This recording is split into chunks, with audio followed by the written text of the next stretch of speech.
মালয়েশিয়ার কুয়ালালামপুরে 2 দিনের রাষ্ট্রীয় সফরে ইতিমধ্যে পৌঁছেছেন প্রধানমন্ত্রী তারেক রহমান। আমাদের বিশেষ প্রতিনিধি জাকারিয়া আহমেদ এই মুহূর্তে কুয়ালালামপুরে আছেন। আমরা সরাসরি তার কাছে যাচ্ছি। জাকারিয়া, একটু জানতে চাই, প্রধানমন্ত্রী তো পৌঁছেছেন এবং পরবর্তীতে তার সফর বা কর্মসূচি আর কি আছে?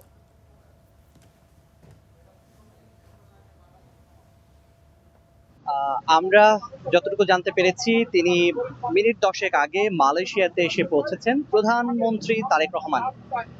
প্রথম সফর হিসেবে তিনি মালয়েশিয়াতে এসে পৌঁছেছেন। অনেক জল্পনা কল্পনা ছিল, সবকিছুর অবসান হয়েছে আজ।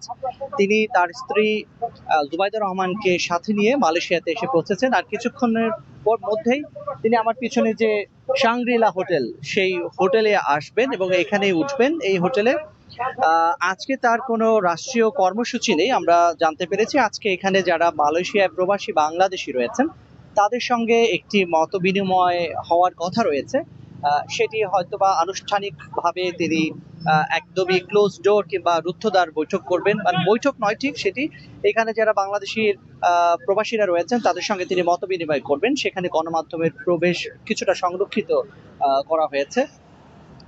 এই সফরের মধ্য দিয়ে যদিও আমরা জানতে পেরেছি, গতকাল থেকে আমরা যারা আমাদের স্টার নিউজের দর্শকদেরকে জানানোর চেষ্টা করছি যে এই সফরের মধ্য দিয়ে নতুন করে প্রাণ ফিরে পেয়েছে বাংলাদেশিরা, প্রবাসী বাংলাদেশিরা যারা মালয়েশিয়াতে রয়েছেন।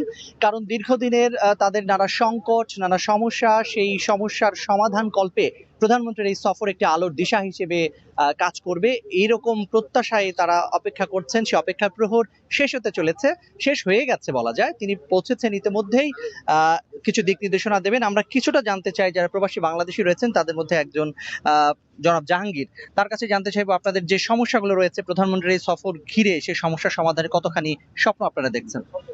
সবার আগে বাংলাদেশের নবনির্বাচিত প্রধানমন্ত্রী মালয়েশিয়া আগমন উপলক্ষে মালয়েশিয়ার যত প্রবাসী আছে, বিএনপি ও ছাত্রদল যুবদলের ভিতরে যে একটা আনন্দ, মনে হয় যেন যে একটা ঈদ উদযাপন হচ্ছে আজকে মালয়েশিয়া প্রবাসীরা এক বুক আশা বেঁধে বাংলাদেশের প্রধানমন্ত্রীর কাছে দিকে তাকিয়ে আছে তার মুখের 4টি কথা শোনার জন্য। আমরা প্রবাসীরা মালয়েশিয়া সরকারের আগমনে যে প্রধানমন্ত্রী আসতেছেন, আমি বলবো যে এখানে যারা অবৈধ প্রবাসী আছে তাদের বিষয়টি অবশ্যই মালয়েশিয়া সরকারের সাথে বিবেচনা করে আলাপ আলোচনা করে যাতে তারা একটা বৈধকরণ পায়, এবং যারা মারা যায় মালয়েশিয়াতে তাদের সরকারি খরচে 72 ঘন্টার ভিতরে জানি এম্বাসির মাধ্যম দিয়া এই লাশটি জানি তার ফ্যামিলির কাছে পৌঁছায়। এবং যারা এই কলিং নিয়ে যারা একটা কথা শুনতেছি, আমরা চাই সিন্ডিকেট মুক্ত একটি কলিং, একটি চোরাং বাজার। ধন্যবাদ। আমরা শুনছিলাম যারা এখানে রয়েছেন প্রবাসী বাংলাদেশি, তারা বেশ কয়েকটি সমস্যার কথা বলছেন।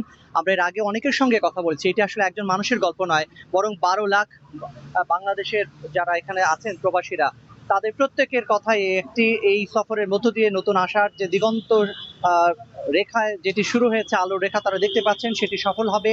এবং এই সফরের মধ্য দিয়ে একটি সমৃদ্ধ বাংলাদেশ বিনির্মাণের যে স্বপ্ন পথে বা স্বপ্নর যাত্রা, জি, এই সফরের আসলে আরো যা তথ্য আপনার কাছ থেকে জেনে নেব অবশ্যই। আগামীকালকেও থাকবে, তার পরের দিনও থাকবে। অনেক ধন্যবাদ আপনাকে জাকারিয়া আহমেদ।